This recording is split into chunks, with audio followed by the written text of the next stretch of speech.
आता इथून माझी खरी सुरुवात झाली स्वयंपाक करायला. सर्वात आधी मी कांदे कापायला घेऊन घेतले. आज मला चहा प्यायला पण निवांत वेळ मिळाला नाही, त्यामुळे मी हे काम करता करता चहा पण पित आहे.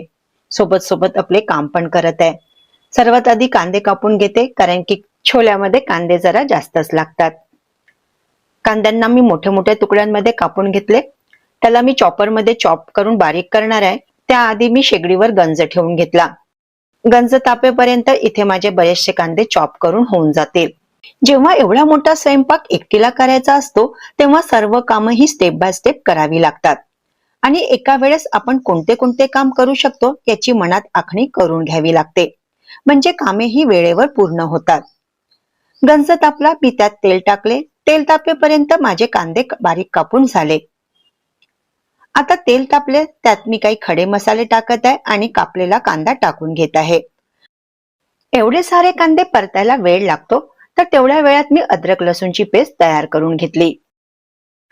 अद्रक लसूणची पेस्ट तयार झाली, तिला काढून घेतले आणि त्याच भांड्यामध्ये मी आता टमाटरची पेस्ट तयार करून घेत आहे. कांदे परतायला जवळपास 25 ते 30 मिनिटं लागले.